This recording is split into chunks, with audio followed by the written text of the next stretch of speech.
वंदे मातरम मित्रों, भारत माता की जय। हमारे मातृभूमि में अद्भुत और त्यागी वीर हुए हैं, जिनके जीवन के होम करने से ही हमारा यह देश सशक्त हुआ है। हमारी इस भारत माता के लिए, माँ भारती के लिए कितने ऐसे महापुरुष हैं जिन्होंने अपने जीवन को आहूत किया है। इसलिए हमारे क्रांतिकारी वीर दामोदर सावरकर ने इन शहीदों को अपना भारतीय नाम दिया, हुतात्मा। आज ऐसे ही देश के हुतात्मा राजगुरु भगत सिंह की पुण्यतिथि है। ये भगत सिंह के जीवन को, भगवत सिंह के जीवन दर्शन को, भगत सिंह के बारे में जब हम बात करते हैं तो ये मन को झिंझोड़ने वाला व्यक्तित्व है। और इसलिए मन को झिंझोड़ने वाला व्यक्तित्व है कि इस व्यक्ति ने जो प्लानिंग की, जो योजना बनाई, एक वो योजना ये बनाई कि मैं इस देश के लिए इसलिए मरना चाहता हूँ कि इस देश के लोग जागे, इस देश की आत्मा जागे। सोचिए, 23 साल का युवा अपने जीवन को, कि जहाँ आकर्षण सामने खड़े होते हैं, ऐसे समय में इस भाव को लेकर के फांसी पर चढ़ जाता है कि ये मेरा देश जागेगा। ये 200 वर्षों की गुलामी के कारण मेरे देश की जो हालत ख़राब है, मेरे देश को जो निचोड़ा जा रहा है, मेरे देश का सत्व खो गया है, वो जाग जाएगा। और उसके लिए यदि मुझे प्राण देने पड़ेंगे तो मैं दूंगा। और ये प्राण देना ऐसा नहीं हुआ कि सामने अंग्रेज आ गए और लड़े और मर गए। इसकी योजना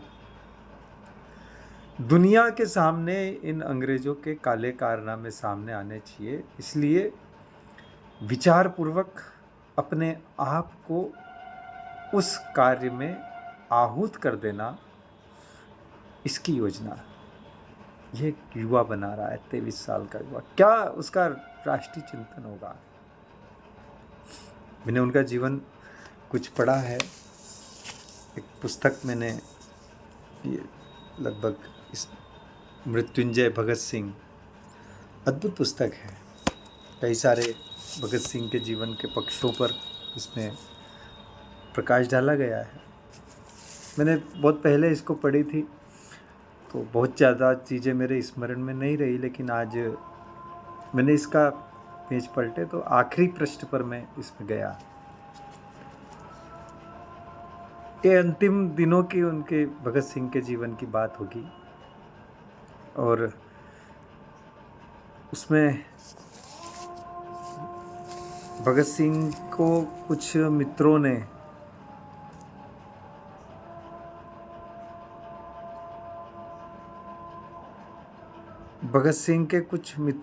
कहा कि आप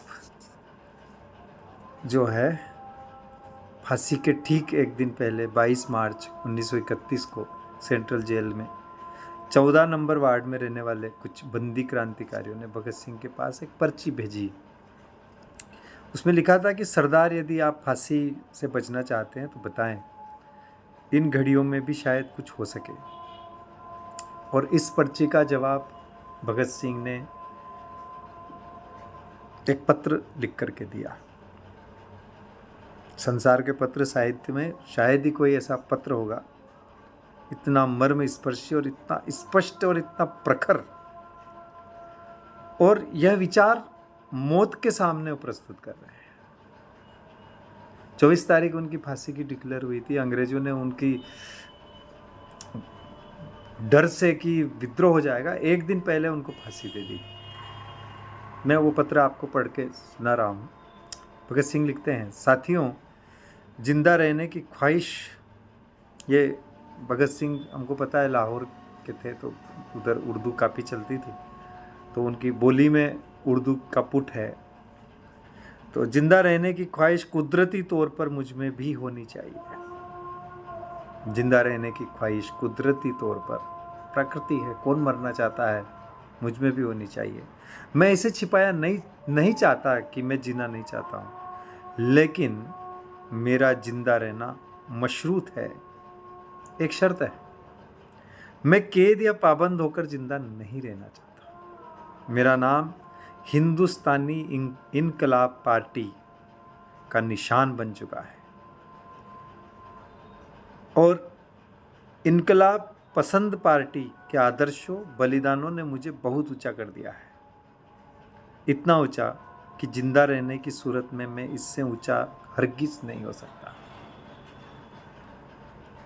भगत सिंह चिंता व्यक्त करते हैं इस देश के स्वभाव को समझते हुए कि आज मेरी कमजोरियां लोगों के सामने नहीं हैं। अगर मैं फांसी से बच गया तो वे जाहिर हो जाएगी और इनकलाब का निशान मध्यम पड़ जाएगा। मेरी कमियों से भी इस देश को नुकसान नहीं पहुंचना चाहिए।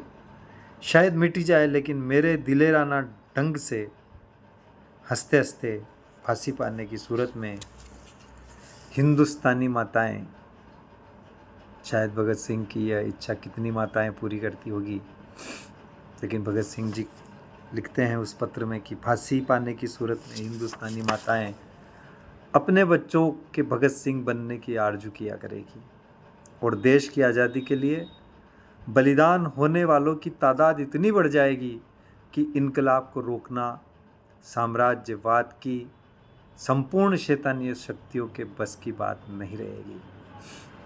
इतनी ताकत बढ़ जाएगी बलिदान होने वालों की कि इस क्रांति को रोकना, ये साम्राज्यवाद अंग्रेजों की शैतानी शक्तियों के बस की बात नहीं रहेगी। भगत सिंह आगे बोलते हैं, हाँ, एक विचार आज भी मेरे दिल को कचोटता है। देश और इंसानियत के लिए जो कुछ हसरत मेरे दिल में थी, उसका 1000वां हिस्सा भी मैं पूरा नहीं कर पाया। अगर जिंदा रह सकता तो शायद इनको पूरा करने का मौका मिलता और मैं अपनी हसरत पूरी कर सकता। इसके सिवा कोई लालच मेरे दिल में फांसी से बचने के लिए कभी नहीं आया। मुझसे ज़्यादा खुशकिस्मत कौन होगा।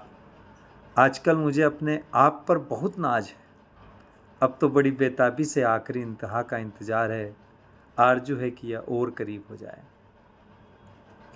ये भगत सिंह है। यह इस देश का वह युवा, 23 साल का युवा, जिसको 2 दिन बाद फांसी होने वाली थी, वो लिख रहा है। मित्रों, मैं यहाँ यह बात नहीं करूँगा कि हम उनके आदर्शों पर कितना खरे उतर पाए कि नहीं उतर पाए। यह एक चिंतन का अलग विषय हो सकता है, लेकिन मैं